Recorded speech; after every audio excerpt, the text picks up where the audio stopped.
Are you a silly little guy? Well, me too, and today I'm going to show you settings you need to change in order to improve your experience of the game. I ain't gonna waste your time, so let's get into it. Now, the first and arguably most important change is legacy versus standard movement. In Final Fantasy XIV, you have two different movement options, one of which is objectively better, and the other is the default setting for some reason. Standard movement is your default movement setting and is extremely janky. Not only do you have to face your character in the direction you want to move, but you also have backstepping, which is just god-awful and will kill you in many fights. If you see players using this, report them. And then you have the Chad movement, legacy movement, which is just objectively better as it removes the backstepping and it makes it so your character will just walk backwards. It also frees up movement a lot more, allowing you to mostly use your WASD keys exclusively for your movement, which then frees up Q and E to keybind them to ability slots. This just makes the game a lot more smooth to play and gives you an advantage over standard movement players. It may feel awkward at first, but trust me, just stick with it and you will never want to go back to standard,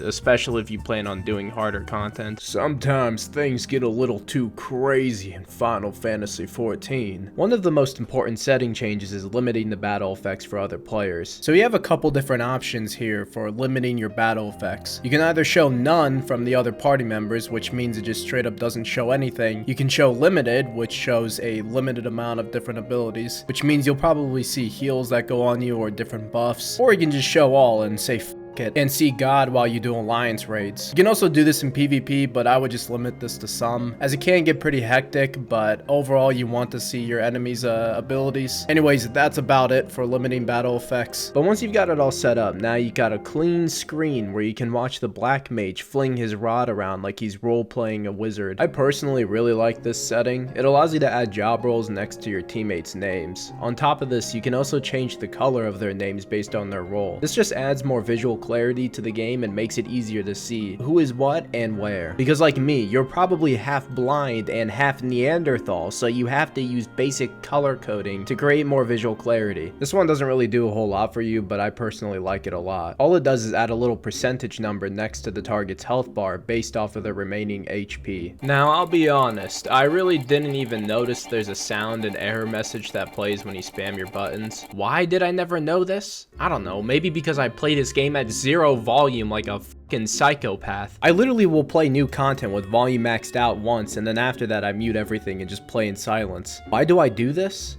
I don't know. I just enjoy the silence. I like my own breathing ambiance more than the game. I like hearing my heartbeat in the background. That way I know I'm still kicking. Anyways, the way you turn the error messages off is you go into your character config and under log window settings and under general, you just turn off display error messages when actions fail. Now, some people will tell you to turn off display recast timer error messages as well, but the only time you actually need to turn off recast timer error messages is if you have display error messages when actions fail turned on, because when you uncheck this one, it turns off all of them. This one is a little bit more annoying to change as it requires a command input instead of changing it in the settings. Why is there no setting for this? I don't know, because Square Enix hates us and wants us to die probably. Anyways, the command is /pet_size enter bracket summon close bracket enter bracket size close bracket, where you can choose from the sizes large, medium, or small. And to apply the changes to all pets, you can type all instead of a specific summon name. For example, this command will change the size of all summons to small. Now, this is in your character info when you switch gear sets. Unfortunately, when you switch gear sets of similar roles,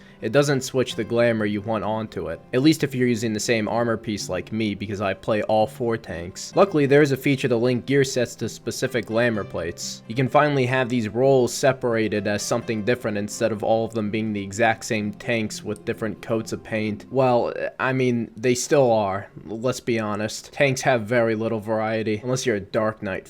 You. So the way you link your glamour plates is you open your character menu and then you go to gear set list. From here you have all your gear sets, and if you don't have one, all you have to do is click the create a new gear set plus icon, and that'll create the gear set of what you're wearing currently. Anyways, from here you just right click the gear set you want, go down the link to glamour plate and choose the glamour plate you want. After that you just click link gear set, and from there finally your glamour plate is now linked to that specific gear set. This solves any time you have multiple jobs that wear the same gear sets, but you want them to have different glamours. Have you ever noticed that annoying little thing every time you log in, whenever you get these little recommendations and your achievements you're close to finishing, and you just want to fucking rip your hair off because you have to close them every single time you open the game? Luckily, you can turn it off. You just go into character config and UI settings. From here, you just click show upon login and turn that off for each one you don't want. Now, I'm gonna be completely honest. I don't know how to turn off the achievement one, and I don't really want to look up how. So as a little treat to keep your brains functioning,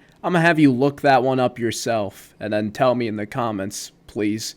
Please help. Help, I need it. Anyways, I hope you guys enjoyed this guide or tips on how to make the game a little bit more smooth. I thought this would be appropriate to post right before Dawntrail, since there's probably a lot of new players that are going to show up, or just new players who have already joined the game. And I know some new players have joined my Discord, and if you're a new player, make sure you join my Discord. Anyways, let me know in the comments if none of this helped and I should just go jump off a rock into a shallow pool of water. Listen, we all know this is not a good video for actual information. My channel is not like that, so you should go watch these other videos instead, since they're just objectively better for QoL changes or guides or whatever but I'm still gonna teach you how to play Viper and Pictomancer when they come out. So I'm gonna raise a whole new generation of terrible players. Anyways, well, click on this video, go click on this video, click this video, click this video. It's really good, it's funny, it's great, it helps me in the algorithm. Help.